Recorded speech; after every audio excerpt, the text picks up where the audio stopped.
Bueno, buenos días.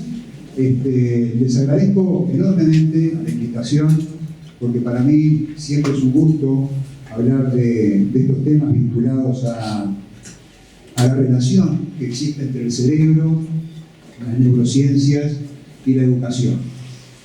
Es un gusto estar hablando con ustedes, con un auditorio interesado, porque un sábado mañana es siempre un gran esfuerzo.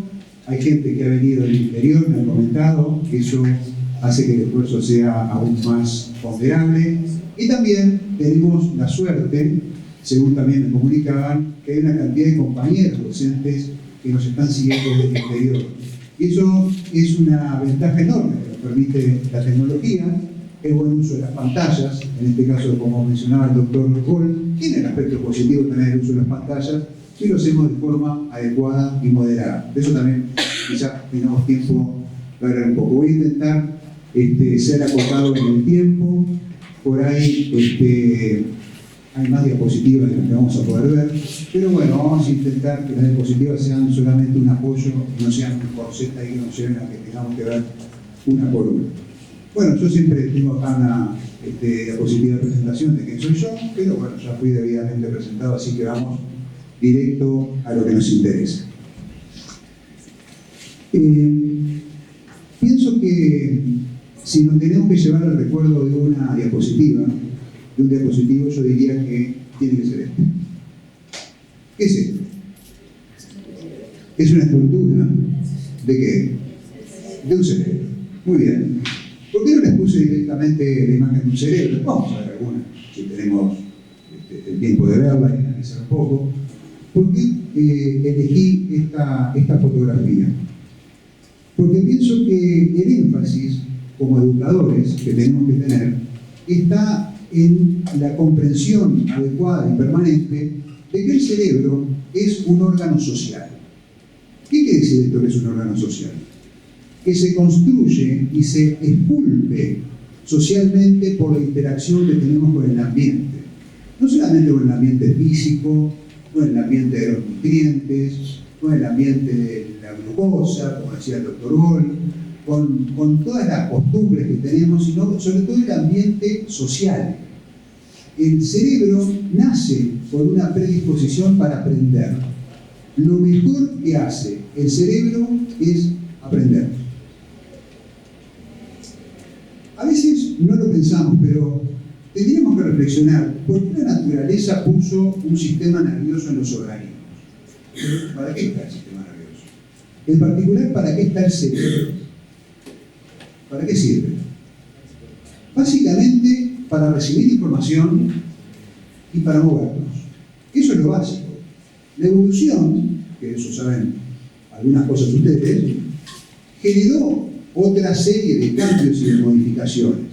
Pero en definitiva, el sistema nervioso tiene una función fundamental, que es percibir, que es conocer y es desplazar a los organismos en el ambiente para una mejor adaptación. Entonces el cerebro es un órgano que permanentemente está recibiendo información, la está procesando y sobre todo hay un aspecto muy importante, permanentemente se está modificando. Y cuando digo permanentemente es permanentemente. Al punto tal que les puedo decir que el cerebro de ustedes que entró hoy acá a esta sala no va a salir igual. Así como tampoco va a salir igual el cerebro mío, por interacción que estamos teniendo, las palabras que estoy diciendo, el feedback que ustedes me pueden dar con las caras que veo, con las preguntas que me puedan llegar a hacer. Estamos en una circunstancia de aprendizaje y de modificación permanente. Por eso les digo que si esta es la diapositiva que ustedes se llevan de recuerdo, me parece que es la que resume un poco este rato que vamos a conversar juntos. El cerebro en esa actitud adaptativa, una de las mejores cosas que hace es hacer predicciones. Las predicciones lo que nos permiten es generar circunstancias para una mejor adaptabilidad a un ambiente cambiante. Y para esa modificación del cerebro se requiere de cierta flexibilidad, esa flexibilidad que nos permite encontrarnos y ubicarnos en diferentes entornos sobre todo en entornos enriquecidos, complejos, como son los entornos humanos. Por esa razón es muy importante que los docentes seamos conscientes de cómo funciona el cerebro, haciendo énfasis sí en el cerebro del adolescente, que es la población que ustedes atienden fundamentalmente, pero el cerebro adolescente es producto de una historia. Es un profesor de historia, esto viene de una evolución y a la adolescencia no se viene en paracaídas, sino que es producto de un proceso que viene desde la infancia, donde ustedes saben que los primeros años de vida son fundamentales. No vamos a caer en el mito aquel de que lo que no se aprendió en los primeros 2 o 3 años de vida no se va a aprender más. Eso sáquenselo de la cabeza porque eso no es así. Sí es cierto que en los primeros años de vida se generan una serie de estructuras que van a marcar un camino. Y esas estructuras de las que estamos hablando dependen, nuevamente, hago énfasis, del ambiente que nos rodea, del medio sociocultural en el que nacimos, hasta de las oportunidades nutritivas que tiene el cerebro cuando se empieza a desarrollar. El cerebro de los niños que nacen en medios deprivados funciona diferente del medio de los chicos que nacen en un medio sociocultural más favorecido. Lamentablemente es así, y eso pasa en todo el mundo. Vamos a ver después alguna investigación. Por eso este dispositivo, que no puse quién, no lo digo yo, esto lo dijo otra persona, no me acuerdo quién fue, y no encontré la referencia, así que bueno, ahí va. Pero me parece que es bastante elocuente. Un docente enseña sin saber cómo funciona el cerebro, es como diseñar guantes sin saber qué forma tiene la mano. Ustedes me dirán, bueno, pero yo hasta ahora me lo voy arreglando bastante bien. Y es cierto, porque con la práctica ustedes van aprendiendo una cantidad de cosas. Pero es bueno conocer cómo funciona el cerebro, en particular el cerebro de un adolescente, para tener una llegada, para tener una estructura de comportamiento más adecuada y para que nuestro trabajo como docente sea más productivo, que realmente se generen condiciones de aprendizaje más amables y afectivamente seguras para todos. Ustedes saben que nuestro cerebro viene de una evolución de especies menos complejas que los Homo sapiens, donde los aspectos emocionales son muy importantes. Y ahí pienso que también tenemos que hacer un parate para recordar que las cosas que aprendemos con mayor fuerza, las que vamos a recordar más y mejor, son aquellas que han tenido una repercusión afectiva, una repercusión emocional. Cuando venía para acá, yo dije, bueno, vamos a hablar con profesores de historia. Yo hablé para muchos docentes de primaria y secundaria, pero no en un grupo selecto de los profesores de historia. Yo decía, me venía asociando cosas mientras venía manejando y decía, bueno, a mí la verdad que la historia era de las cosas que menos me gustaron. Perdón, pero las cosas que más me embolaron en el liceo era la historia. Yo hice el liceo en una época dura del país, complicada, pero también me vino la imagen a la cabeza una imagen, una situación de una persona. Y dije, pero resulta que estoy pensando eso, pero también, si tengo que quedarme con un docente de toda secundaria, de primero a sexto, me estoy quedando con el profesor Bresciano de historia que lo tuve en cuarto año en el año 78. No sé si lo sacan. ¿Saben de qué estoy hablando? ¿Saben de qué estoy hablando? Buenísimo. Entonces, el siguiente tipo, ¿por qué se acuerda de algo que pasó hace 40 años? Porque ese profesor llegó a nosotros, a los chiquilines absolutamente desinteresados, en todo lo que era liceo, más en esa época todavía, de otra manera. Recuerdo que venían con guías de estudio, no teníamos que sacar apuntes, eso ya era buenísimo. Pero esas guías de estudio que nos sacaban la carga de los apuntes, venían escritas en un estilo literario, digámoslo así, que lo hacían súper interesante porque estaban plagadas de chistes, de bromas, de anécdotas, de menciones a nuestro grupo, de menciones a otros grupos donde él daba las clases. Me acuerdo hasta que era hincha de Bohemio, a nosotros nos encantaba el básquetbol, ¿no? Y discutíamos con él, porque uno en la casa era hincha de Bohemio. Me venía acordando que un compañero un día se puso unas medias que eran marrones y blancas, a franquito, bueno, pero de Bohemio, para gustarle al profesor. Yo así en primera fila, un poco el pantalón así, mostrarle y convencerlo. Entonces, yo digo, ¿y por qué me estoy acordando de él y otros profesores? No me acuerdo ni la cara, ni los nombres, ni nada. Porque llegó por la vía de lo afectivo, de lo emocional. Porque hizo las clases interesantes, no divertidas, interesantes, son dos cosas distintas, ¿no? En esta época, como decía el doctor Gol, que estamos hiperpantallizados, no sé cómo decirlo, ¿no? Pero, y con una búsqueda permanente de que todo tiene que ser divertido, hasta el pronóstico del tiempo. Creo que hay frases pingüino, y no sé qué, parecemos que va a llover o que va a hacer frío. Bueno, pero digo, ahora, hasta el pronóstico del tiempo, ahora tiene que ser un show. Es una cosa que pienso que sí es una presión muy fuerte, pero que les entrena capacidades de espera, como estuvimos escuchando en la charla anterior, capacidades de poder tolerar la frustración y sobre todo de dilatar la gratificación, que es algo que no solamente los adolescentes, ojo, pasa también con los adultos. Ese control de espera defectuoso que tenemos.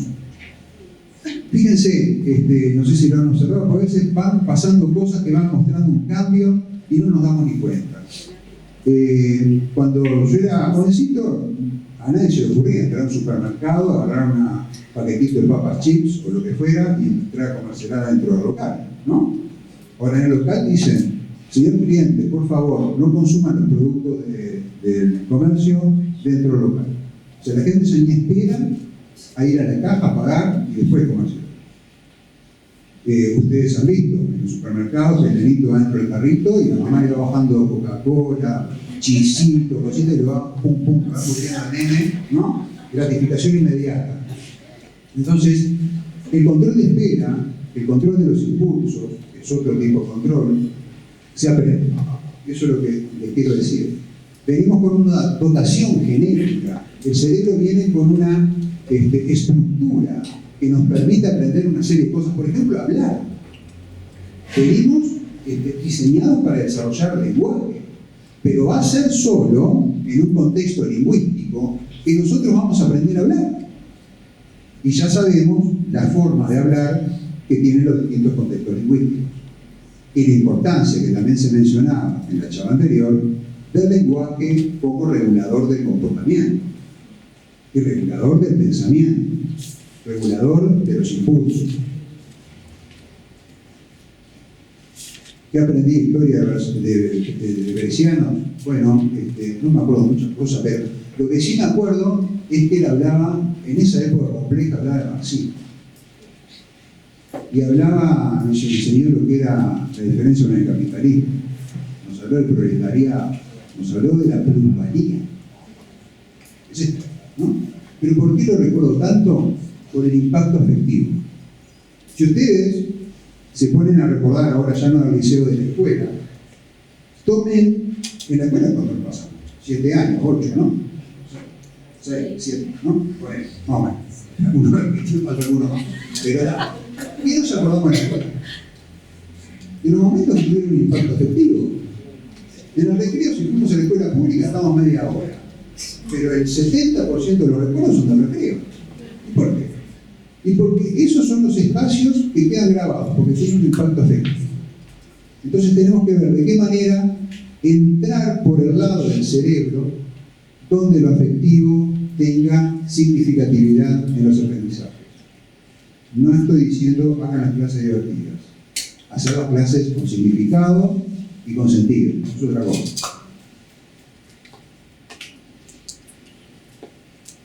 Cuando Lilian me decía, bueno, vamos a ponerle un nombre a la charla esta. Bueno, vamos a ponerle un nombre. Entonces, le pusimos un nombre del cerebro que aprende.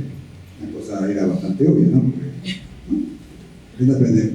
Sí, no, pero a veces pasa que estas cuestiones mentales y el aprendizaje parece que están ahí en iCloud, volando, y no somos lo suficientemente conscientes todo el tiempo que los aprendizajes están en la sinapsis, están en esa red de conectividad que tienen las neuronas, que son las células principales de nuestro sistema nervioso, las más importantes.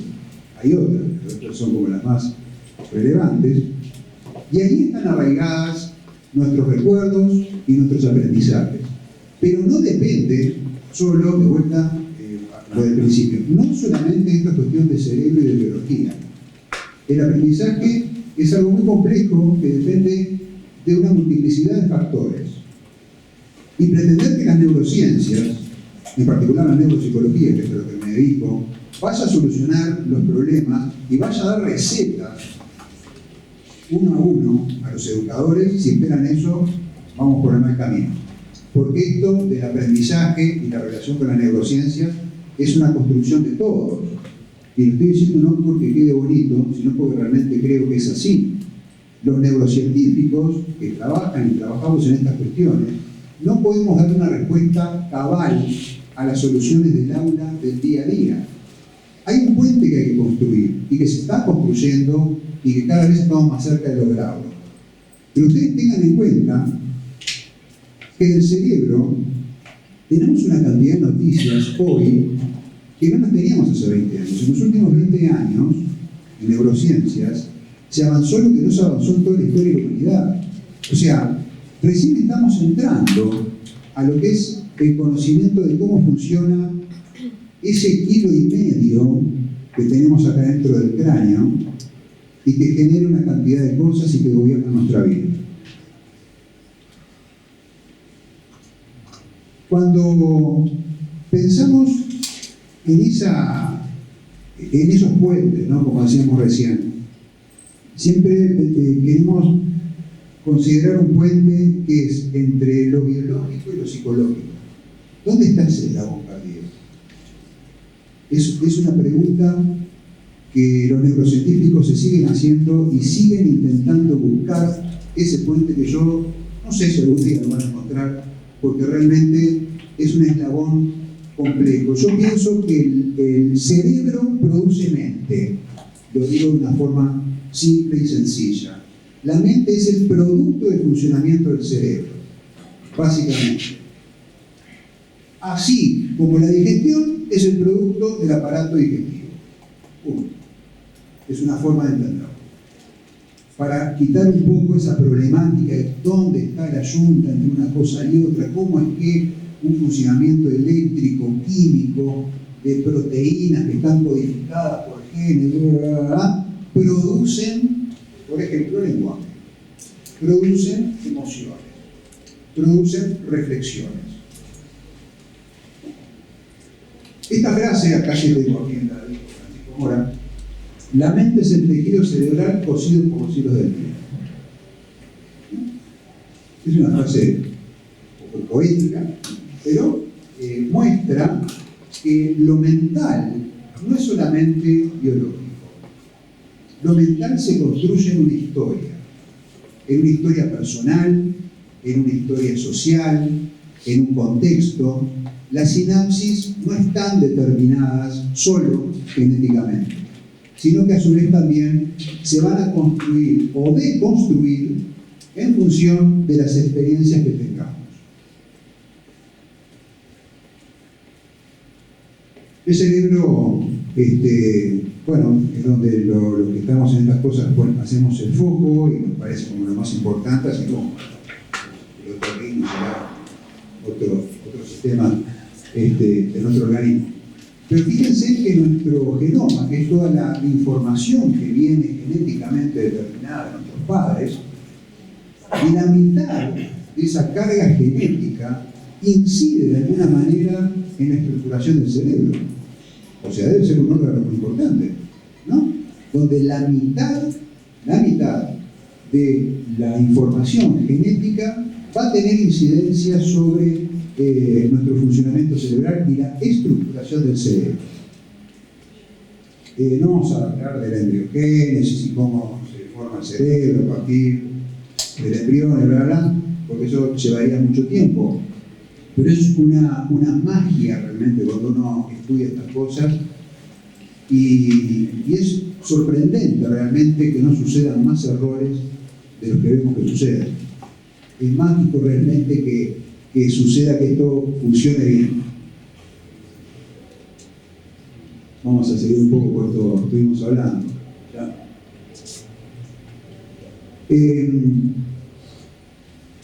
Ustedes saben que los muchachos aprenden más por lo que viven que por lo que les dicen, ¿no? Aquello que decimos, bueno, no es lo que yo digo, no es lo que yo hago, bueno, ellos van a terminar haciendo lo que ven que hacen. El doctor Gol comentaba hoy del control inhibitorio de los docentes.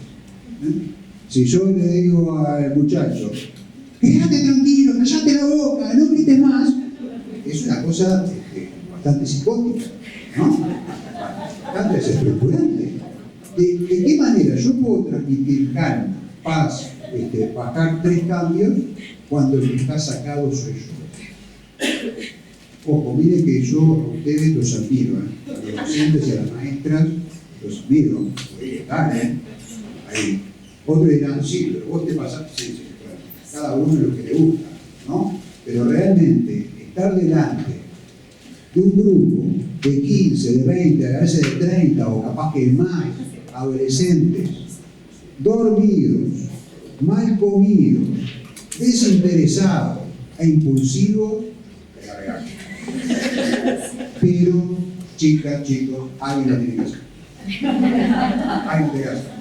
Primero que es la vocación de ustedes, a ustedes les gusta enseñar, les gusta enseñar historia.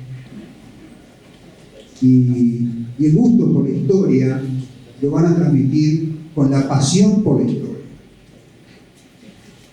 El ejemplo es lo que enseña, el modelo es lo que enseña, no el discurso muy bonito que puedo estructurar y tiene unos diapositivos llenos de letras que todo el mundo se duerme, ¿no? El transmitir la pasión que a mí me genera la materia que estoy enseñando es la clave para poder hacer buena docencia y para que quede una huella y un gusto sobre ese aspecto. Yo leo muchas cosas de historia, desordenadas, leo de todo, por todos lados, de cualquier autor. Hubieron 2 personas, 3 personas en realidad, que me marcaron mucho con la historia: mi viejo, mi abuelo, 3 años. Fueron 3 personas que me hicieron gustar y no dejar ahí decir, nunca más en la vida voy a tocar cosas de historia. Y esos fueron los modelos porque me transmitieron la pasión, el gusto. ¿Y saben qué? La historia me la contaron con historias. Hay que saber contar historias.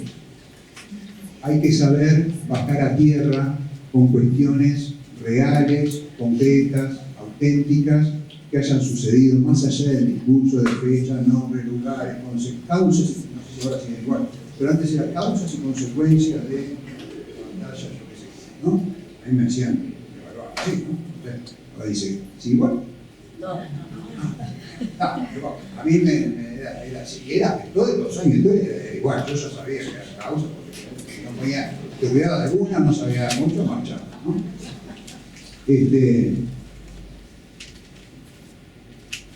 Presión nos poníamos un poco los escritos, un poco de evaluación, había mucha evaluación que era domiciliaria, porque sabía que la huella que iba a quedar, más vale que fuera poca y sólida. En el caso mío por lo menos algo quedó, ¿no? Me acuerdo de él y me acuerdo de su clase. Esto, el valor vivencial, emocional e integrativo del ejemplo. Del ejemplo, de la historia, del relato, de lo concreto. Eso es fundamental porque de vuelta es el aprendizaje que viene a hacer un enlace con lo afectivo, con algo que tiene un significado.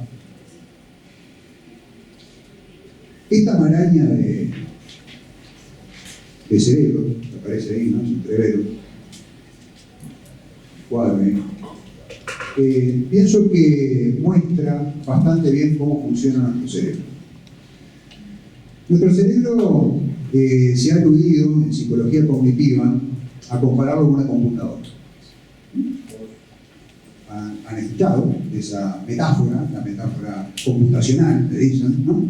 Como que nuestro cerebro funciona a imagen y semejanza de una computadora. Quizás sea al revés, ¿no? La computadora ha sido hecha a imagen y semejanza de cómo pensamos que funciona nuestro cerebro. Pero, si bien eso fue útil en un determinado momento para comprender cómo nuestro cerebro entra información, la procesa, la asocia con otras informaciones y da una respuesta, almacena, en el mejor de los casos, el otro viernes pues decidimos que se vaya, nuestra memoria guarda o no, y da una respuesta.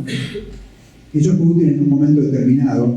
Sin embargo, pienso que puede ser más útil la metáfora de Internet, porque esa es la forma real en la cual las distintas computadoras, los distintos cerebros funcionan. No podemos o no debemos pensar en los cerebros funcionando aisladamente. El cerebro que se pone en ese corte de bajo microscopio para observar la sinapsis, eso sí, pero ese cerebro viene de un entorno social. Todos los cerebros nuestros tienen, en los cerebros normales, como tenemos todos nosotros, supuestamente, tienen todas las mismas estructuras. Pero son todos diferentes. Como son nuestras caras. Nuestras caras tienen dos ojos, nariz, pestaña, boca, pero no hay dos caras iguales, habrán muy parecidas. Con los cerebros pasa lo mismo, son todos diferentes. No sé si acá se ve bien esta fotografía, porque dentro de estas cuestiones les quería hablar de un aspecto del funcionamiento de nuestro cerebro, que sabemos que funciona de una manera determinada, pero hablarles de las bases biológicas del comportamiento social, las bases biológicas de la empatía y del poder aprender por modelo. ¿Ven acá esta imagen? Se aprecia, es un partido de fútbol, es una cancha de fútbol donde juega seguramente Liverpool, que llaman, de acá Liverpool, que allá es Liverpool. Esa es la diferencia que no encontré entre Liverpool y Liverpool. De camiseta roja son las de donde juega Suárez, ¿no? Pero ustedes no sé si llegan a ver, por la iluminación, que lo que pasa en la tribuna. Erró un gol, y fíjense lo que pasa con los espectadores. Primero se ponen la misma camiseta que los jugadores, ¿no? Ya se están identificando como que fueran ellos partícipes de la lucha deportiva que se está dando en el campo de juego. Siempre me llamó la atención, a mí el fútbol no me gusta mucho, siempre me llamó la atención que la gente va como disfrazada de jugador a la cancha. Esa cosa de que facilita la identificación. Pero el básquetbol también. Y el básquetbol y seguramente el rugby, ¿no? Se parece que ponen la camiseta, ¿no? Una divina así, vos vas a mirar, es como que yo me pusiera de disfrazar al llanero solitario si pudiera ver una película de llanero solitario. De la niña capaz que sí, disfrazaba de Superman, de Batman, para ver la película de Batman, Superman, ¿no? Pero esto es menos parecido, ¿no? Como es tan natural y lo pensamos, pero es así. Pero fíjense los jugadores se agarran la cabeza, ¡ay, derramo!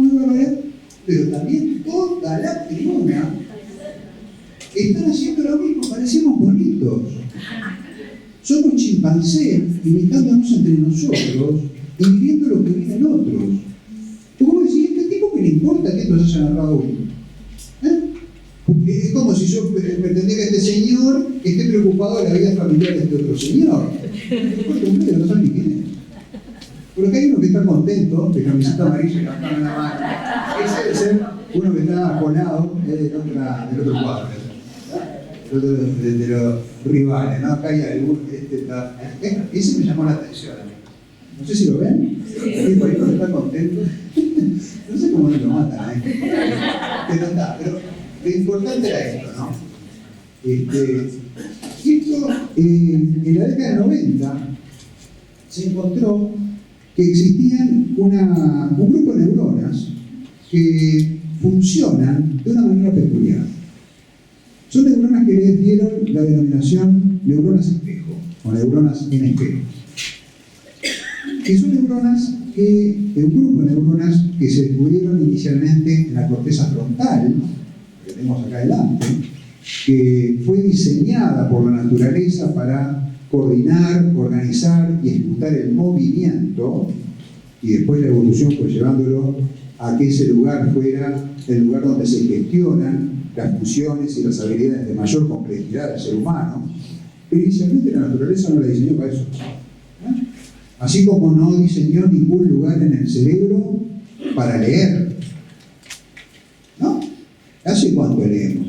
La escritura, ¿qué antigüedad tiene? Ustedes lo saben. 5.000 años. 6.000, ponele. Mucha suerte. 6.000 años, en términos evolutivos, es cero. Nada. O sea, no podemos pretender que la naturaleza diseñó lugares en el cerebro, que es donde leemos en el cerebro, ¿no? Para decodificar la lectura y tener una adecuada comprensión lectora.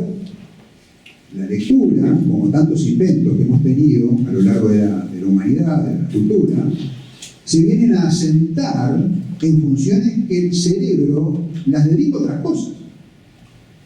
Por ejemplo, el reconocimiento de palabras, que los docentes dicen la lectura a flash, ese reconocimiento automático, que no hay que decodificar grafema por grafema, letrita por letrita, sino que de una leemos, yo qué sé, mamá, Coca-Cola, silla, mesa, ¿no? No hace falta que hagamos un análisis.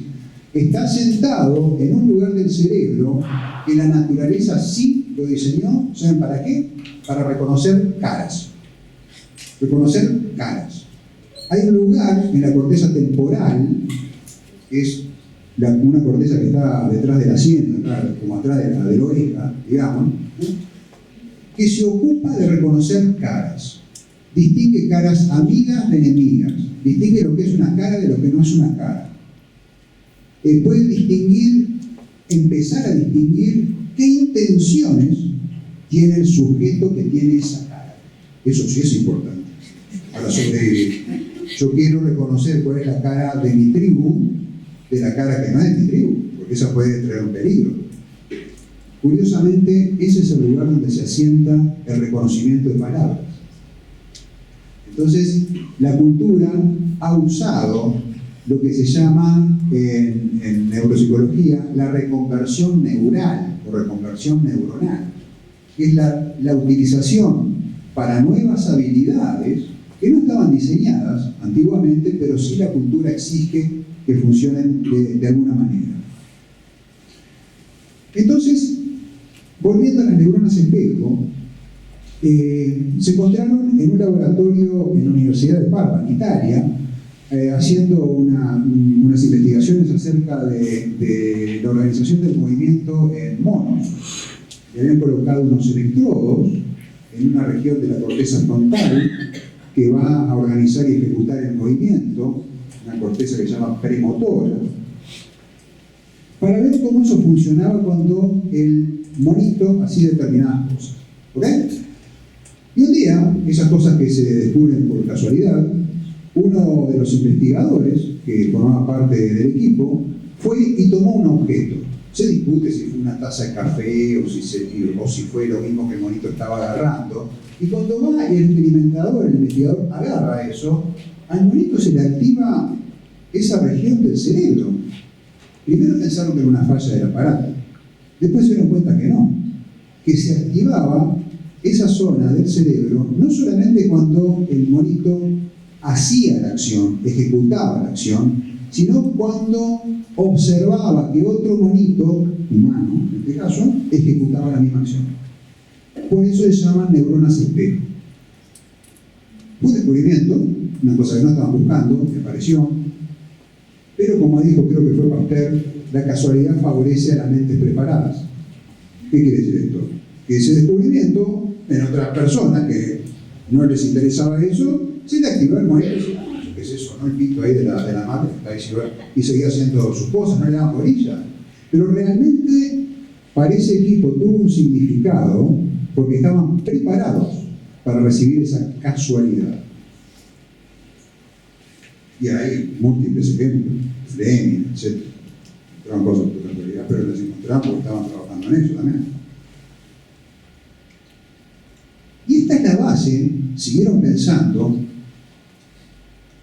para lo que es la habilidad social, el poder comprender y entender y aprender de los otros. Ustedes saben que el modelado, o sea, el presentarse como modelos de algo, es el camino más corto para los aprendizajes, sobre todo complejos. Cuando yo tengo que enseñarle a alguien algo complejo, más vale que se lo muestre cómo es, a que le explique verbalmente, paso a paso, cómo tiene que hacer cada cosa. ¿Ok? Y además, el modelado tiene esta carga afectiva de la que venimos hablando, que no la tienen otros sistemas de enseñanza. Esto fue una cosa notable. Esto fue en la década de 90, hace muy poco, que se descubrió y se continuaron las investigaciones.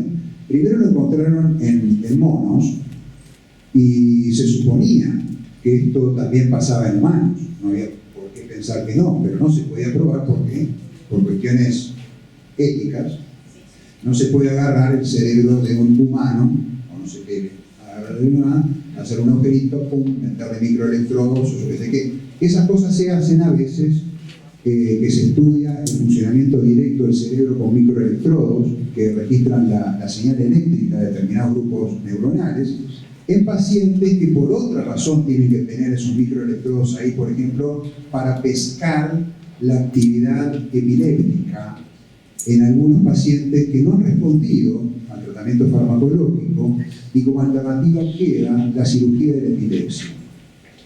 La cirugía de la epilepsia implica remover los grupos neuronales que están teniendo una actividad epileptógena, pero obviamente hay que tener mucho cuidado porque las primeras experiencias de cirugía de la epilepsia generaron algunos daños muy severos por ignorancia de la medicina en ese momento. Estamos hablando de la década del 50, capaz que tenemos tiempo después de ver algún ejemplo de eso, ¿ok?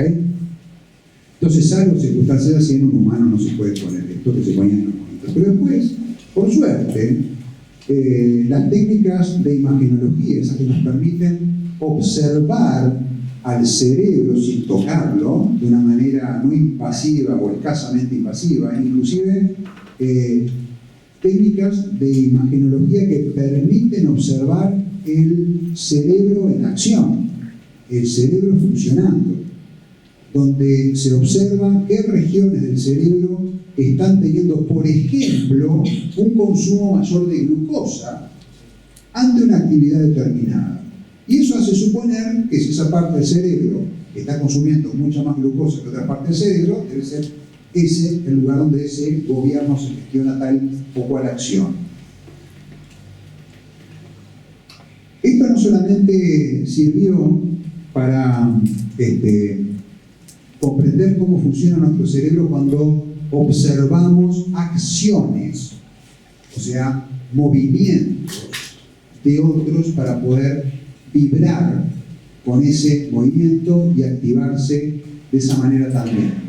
Sino que esto se observó que en los humanos también era la base de la empatía y de la interacción social. Cuando yo veo a alguien sufriendo, si no tengo un defecto o una patología en la cognición social, en mis habilidades sociales, si veo a alguien sufriendo también empáticamente, voy a pasarla mal.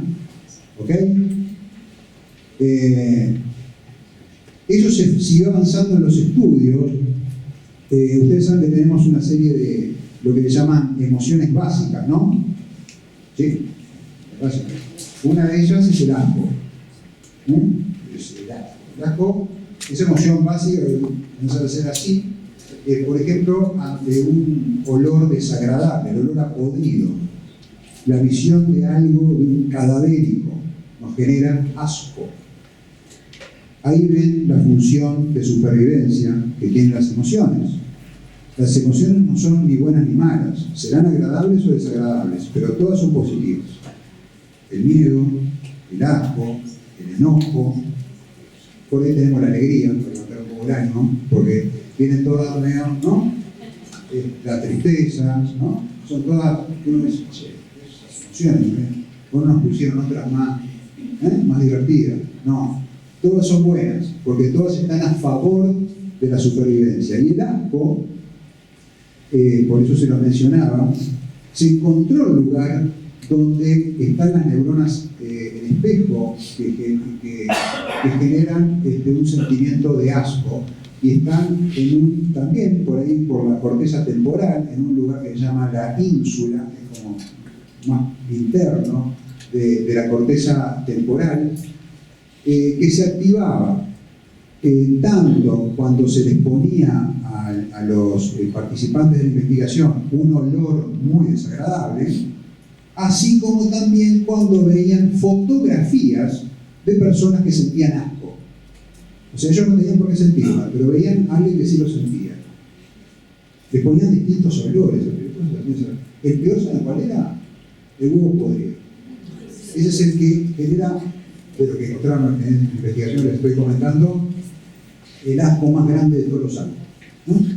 Pero claro, fíjense que es una cosa que nos protege de consumir alimentos, imagínense en el neolítico, en el paleolítico, consumir alimentos que pueden matarnos, envenenarnos. Este señor Rizzolatti estuvo hace poco, acá estuvo acá en el Ministerio de Educación y Cultura hace un par de meses, ahora en junio, un par de meses, ¿no? Yo lo fui a escuchar a Rizzolatti. Rizzolatti es la persona que lideraba y lidera estas investigaciones en la Universidad de Parma, que fue donde descubrieron las neuronas espejo. No fue el que vio el monito con la corteza activada, pero era pasa con todos los premios Nobel y todo eso, la cocarda es qué investigación. Nosotros en la URI también pero la foto siempre aparece el jefe, un tipo muy bien. Acá una fotografía, no sé si estoy tapando, disculpen, estoy intentando no salirme de la cámara, acá lo que vemos es como el recién nacido, el bebito chiquito, ya nace con esa capacidad de imitar, ¿no?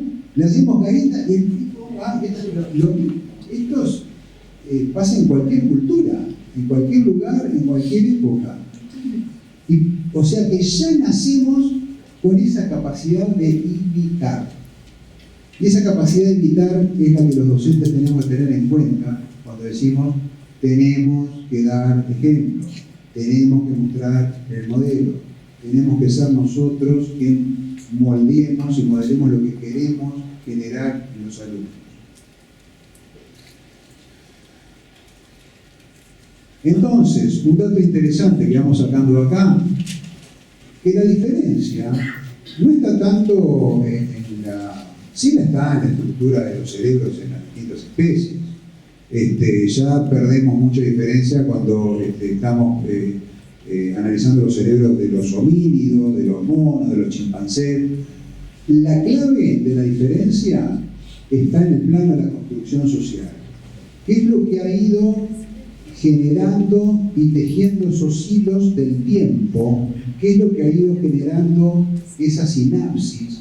¿Por qué por un camino se siguieron construyendo sinapsis y por qué por otro lado se fueron destruyendo? Pasa eso que decimos, lo que no se usa se pierde. Y está muy bien, porque el cerebro, vamos a ver que es un órgano que gasta mucha energía. El cerebro es algo muy chiquito. El cerebro pesa 1,4 kilos, 1,5 kilos, es como una colita de cuadril, una cosa muy chiquita, pero es la colita de cuadril más complicada de todo el universo, es la cosa más compleja que hay, ¿no? Y todavía no estamos ni enterados de todas las cosas que hace. También se les voy diciendo que es mentira eso que funcionamos solo con el 10% del cerebro, nunca, eso es mentira. Porque si no agarramos un cerebro y le sacamos el 90% quedaría igual, ¿no?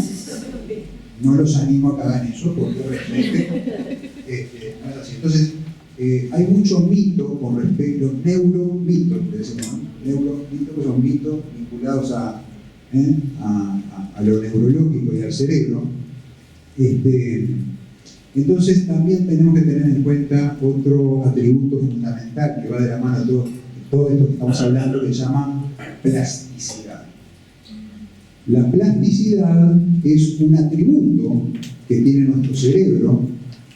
Muy buena parte del sistema nervioso, no solo el cerebro. El encéfalo es el cerebro más otras estructuras que están acá dentro del cráneo. ¿Tá? No vamos a entrar mucho detalle, ¿no?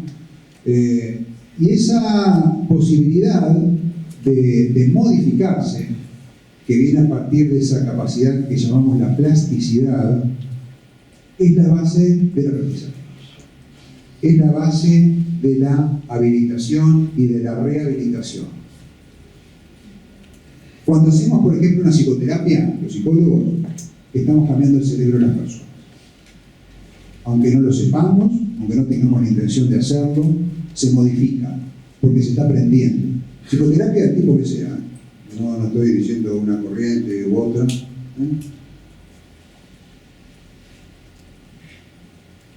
Y la plasticidad, también otro mito que tenemos que desterrar, no se pierde en la infancia y la adolescencia. Disminuye. Pero sí, Lilian, disminuye. No la perdemos totalmente. Por lo tanto, no, tranquila.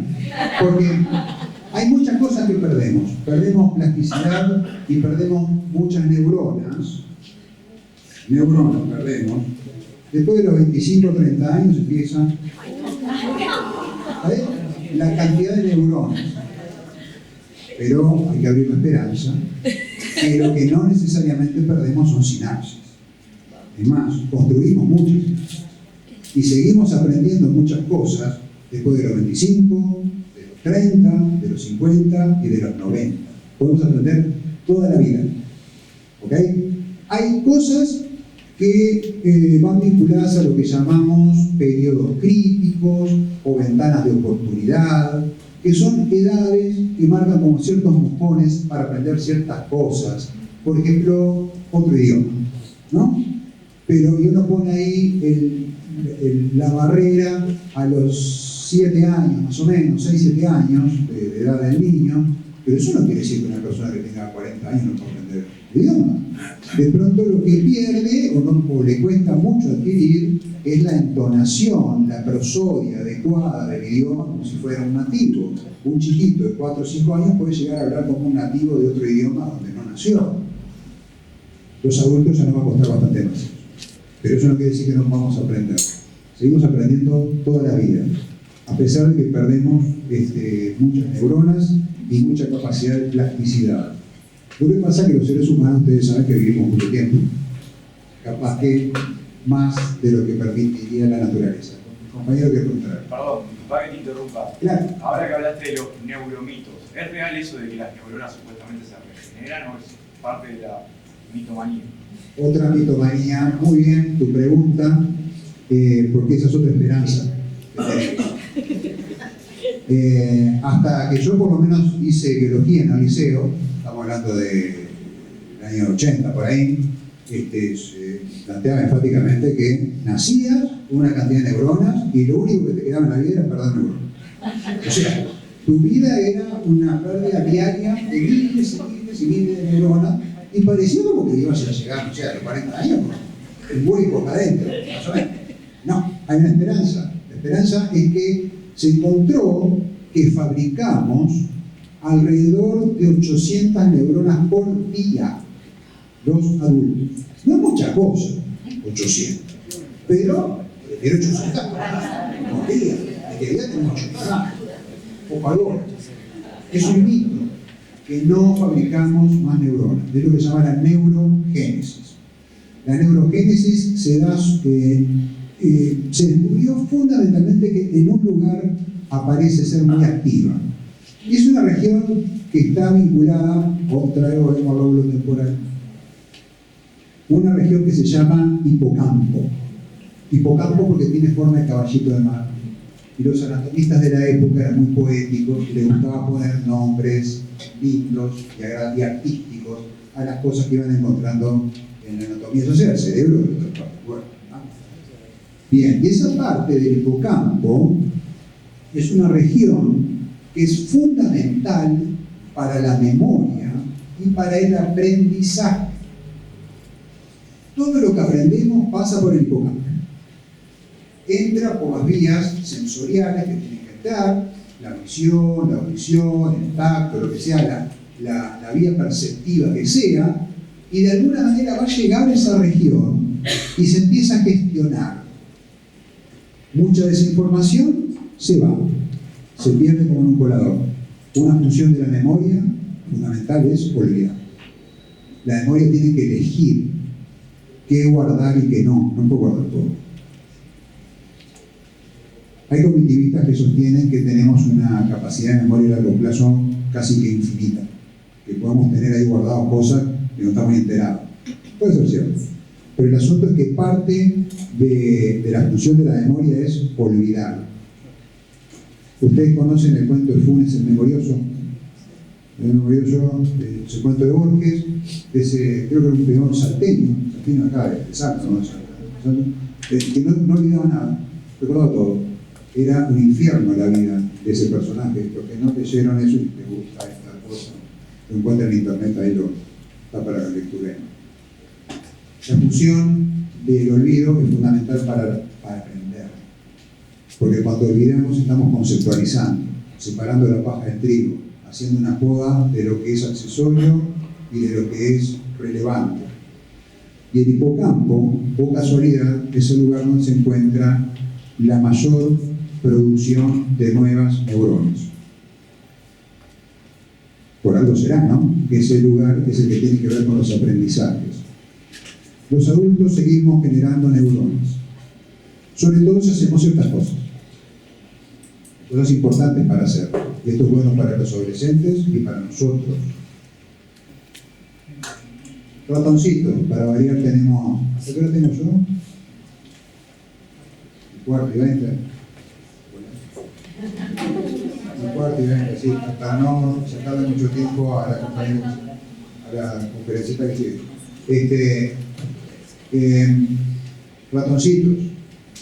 Ratoncitos que se hicieron determinadas experiencias con estos ratoncitos y después, bueno, se los sacrifican, los ratoncitos, y se mira qué pasaba en su cerebrito, en particular en el hipocampo. Lo que se observó que habían ratoncitos que estaban en lugares que eran un embole. Acá, en una jaulita que no había nada. Habían otros ratoncitos ahí que no hacían mucha cosa, una mínima interacción ahí entre ellos, estaban nada más. Pero también pusieron ratoncitos en jaulitas que estaban más entretenidas, que habían rueditas, tubitos, cositas para unas pelotitas ahí que podían empujar. O sea, un ambiente enriquecido desde el punto de vista de estímulo, un ambiente con mucho estímulo. Y lo que se observó, acá, volviendo a lo que preguntaba el compañero, se encontró en estos ratoncitos que tenían 65% más de neuronas nuevas en el hipocampo. Los de ambientes enriquecidos con respecto a los que están carentes de estimulación. Esto se traslada al ser humano. Acá está la fotografía de esta investigación que se replicó muchas veces en otras partes del mundo y todas más o menos llegaron a la misma conclusión. Y hay dentro, acá no se ve bien en esta fotografía, pero no es igual a esta. Acá en esta fotografía de la derecha abajo están los ratoncitos solos. Pero en esta otra están los ratoncitos con un ambiente menos enriquecido, pero tienen algo acá, que es una ruedita. Es una ruedita para correr, corren a voluntad acá. Sabemos entonces que los ambientes estimulantes favorecen la neurogénesis. Pero lo que también se descubrió es que lo que favorece la neurogénesis es la actividad física. Sobre todo estamos hablando de la actividad aeróbica. Y si vamos a hablar de actividad aeróbica, la que más genera nuevas neuronas es correr. Por sobre la bicicleta, por sobre nadar, que son las actividades aeróbicas también. Así que nos vamos con una esperanza y con deberes para los más sedentarios. Bueno, pero que se empieza caminando, ¿no? Como todo, el niño cuando aprende, no aprende a correr, aprende primero a caminar, después sube escalera. Bueno, nosotros también, estamos menos quedados. Y cuando digo correr, no se imaginen que es una maratón de 42 kilómetros. Trotecito. Trotecito, se logra tanto, acelerar un poquito lo que es el ritmo del paso firme, un poquito más allá. Ir al trotecito, meter el kilómetro en 7 minutos, más o menos. Eso es tranqui cuando no arranquen de cero a eso, pues van a morir infartados y se terminan la neurogénesis. Pero fíjense, acá está este trabajo, no sé si se ve por el lado, bueno, si no recuerdo, es del año 99, lo publicaron en Nature, que es una revista muy importante. Acá te publican en Nature y te dan un doctorado. Muy grosso que te acepten artículos acá.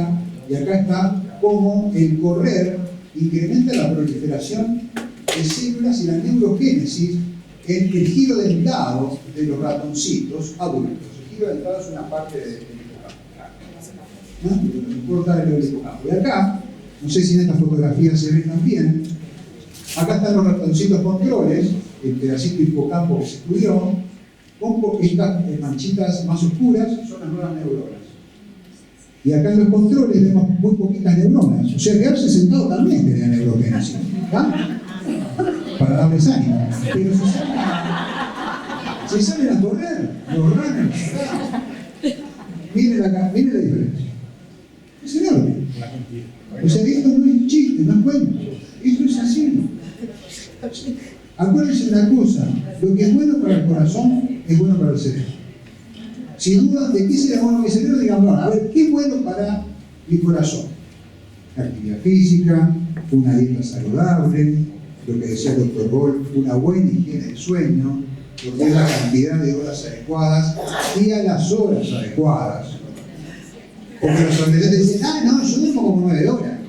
Pero resulta que de las 9 horas, 6 son de esas siestas criminales que arrancan a las 6 de la tarde. Y duermen esa siesta de 6 de la tarde a 12 de la noche y no pasa que se duerme y que se levante a las 7 de la mañana. ¿Ah? Entonces, la actividad física, el buen dormir es otro de los aspectos que tenemos que cuidar. Otra cosa que tenemos que hacer la autocrítica. Bueno, nosotros decimos, los adolescentes, ¿y nosotros? ¿Cómo está nuestro comportamiento de sueño? Nosotros como docentes. En la mayoría, mal. Porque también tenemos adicciones a las pantallas. Y nos cuesta despegarnos de YouTube, o del correo electrónico, o del celular mismo, de Instagram, de lo que sea que ustedes usen, los Facebook, yo qué sé. Entonces a veces nos queda más cómodo señalar al adolescente como nosotros tenemos que dar el modelo. El modelo lo tenemos que dar en casa. Empezar, ¿no? Si hay adolescentes en casa, niños en casa, tenemos que tener ambientes libres de pantallas. Ambientes libres de pantallas, es decir, cero pantalla, ¿no? O sea, no es no celular, no tablet, no televisión, no computadora, nada que tenga una pantalla delante. Hay lugares de la casa donde tiene que estar prohibido que se entre con pantallas. El tema de las pantallas, como decía el doctor Gold, es una preocupación casi con características de epidemia a nivel mundial, sobre todo en las sociedades industrializadas. Es gravísimo el problema, no solo por el sedentarismo que generan, sino por el impacto negativo en la calidad del sueño. El tema de las pantallas es un problema enorme, al punto que la Organización Mundial de la Salud, hace unos poquitos meses también atrás, en el mes de abril, dio determinadas directivas sobre el uso de pantalla y sedentarismo. Para los niños chiquitos, de 0 a 2 años, 2-3 años, ¿saben cuánto tiempo puede estar delante? 0 minutos, 0 segundos. O sea, 0 minutos, 0 segundos delante de cualquier pantalla. Y cuando digo pantalla, incluyo la televisión, que es la que suele estar el nenito ahí que lo ponen, ¿no? Para que mire y se duerma. El nene no se duerme. el cerebro se le agotó, es otra cosa. Caen porque hay un consumo excesivo de energía en el cerebro para que el niño pueda procesar todo ese cúmulo de imágenes alocadas que aparecen en la televisión. Para nosotros tiene sentido, para el niño es un caos, porque el niño entiende las cosas en tiempo real y en espacios reales. Pero esa invención de la televisión, que nos pasa del día a la noche de un segundo al otro, de un día al otro, en medio segundo, y así va, es un caos para un niño. Y no solamente para el niño pequeñito, para el niño preescolar también es un caos. Yo tengo un amigo que dice que los niños tendrían que tener 0 minutos y 0 segundos hasta los 6 años. Un poco fundamental, me parece, ¿no? Es muy fundamentalismo, bueno. No hay que ser tan extremista. Pero sí, nosotros como docentes, yo tengo la idea de que no solamente somos agentes de educación, sino que debemos ser agentes de salud. Y tener los conceptos claros y los fundamentos para poder dar orientaciones a nuestros alumnos y a las familias de nuestros alumnos. Y cuando pedimos que se haga un consumo limitado, moderado de las pantallas y se genere una adecuada higiene del sueño, tiene que haber un fundamento, porque un buen dormir no solamente va a generar un buen aprendiente racional, vamos a tener un buen ciudadano, vamos a tener una persona que va a controlar mejor sus impulsos, vamos a tener una persona que va a poder atender más y mejor y no estar dormido y de mal humor adentro de la clase. Sepan también que el cerebro de los adolescentes no tiene el mismo ritmo de sueño y vigilia que el de un adulto. No solamente por los hábitos de pantallas y de Instagram y toda la historia, que se duermen más tarde. Ustedes saben que tenemos 2 cronotipos, por lo menos, búhos y alondras. ¿Han escuchado eso? Hay personas que son más noctámbulas y otras que son más diurnas. Los búhos son los más nocturnos y los más diurnos son las alondras. Esas personas que sale el sol y parece que tienen un radar, ya se frío, ¿no? Y otros que dicen, no, yo funciono mejor de noche y siguen. A veces son cuestiones de hábitos y no de cronotipos, ¿no? Pero sepamos que el adolescente tiende a ser búho no solamente por cuestiones culturales. El cerebro del adolescente atrasa. ¿Qué quiere decir con esto que atrasa? Que la hora de dormir le viene por lo menos 2 horas después que a los adultos. No solamente por cuestiones culturales. Estas son cuestiones biológicas que tienen que ver con ese cerebro que está en un periodo de la vida peculiar. No quiero decir de paso, porque todos de paso, estamos de paso en el mundo, y la adolescencia es una etapa de la vida que tiene determinadas peculiaridades psicosociales, etc., pero también tiene peculiaridades biológicas, químicas, hormonales, que hacen que sean más noctámbulos que lo habitual. Por esa razón, hay una cantidad de investigaciones que van en la línea de que en realidad los estudios para los adolescentes, ya termino, sentate, ya me voy. Los estudios, la exigencia cognitiva para los adolescentes debería empezar mucho más tarde de lo que empieza en el día. Los estudios no deberían empezar a las 7:30 o 8 de la mañana. Las investigaciones han demostrado que lo mejor sería arrancar a las 10 de la mañana. ¿Ustedes dudan? Hay que cambiar el mundo, hay que cambiar los horarios de trabajo de los padres. A los profesores se les complica cómo salen de un liceo y se van para el otro, o si empezamos a las 10 de la mañana. Entonces, bueno, de momento estamos haciendo encajar al adolescente a un sistema que funciona de determinada manera y que por ahora parece que estamos conformes. Pero sepamos que no es lo mejor. Y no es para que estos vagos vayan y duerman más. No. El cerebro necesita dormir hasta más tarde. Por esa razón, mientras no se puedan hacer los cambios, lo que se intenta es que, lo que se sugiere, es que las materias de mayor exigencia queden para más cerca del mediodía, y no tanto primera hora de la mañana. Y ustedes me dirán, bueno, pero para algunos va a ser más exigente matemática y para otros menos. Bueno, más o menos. ya sabemos cuáles son las que les cuesta más, cuáles son las que les cuesta menos. Por lo menos deberíamos propender a llegar a eso. Entonces, en resumen, para terminar definitivamente lo que les quería comentar. El cerebro es un órgano social. El cerebro lo mejor que hace es aprender. Lo diseñó la naturaleza para eso, para tomar información del ambiente y para actuar en consecuencia de forma flexible en entornos cambiantes, donde el modelado es fundamental, donde la carga afectiva relativa a lo que queremos enseñar es importantísima. No es un aderezo, un aditivo para hacerlo lindo y divertido, sino que lo emocionalmente significativo es lo que realmente se va a aprender. Tengamos actividad física, tengamos adecuados hábitos de alimentación y de sueño, y ahí vamos a tener todos un cerebro más saludable, no solo los adolescentes, sino nosotros también. ¿Ok? Bueno, muchas gracias.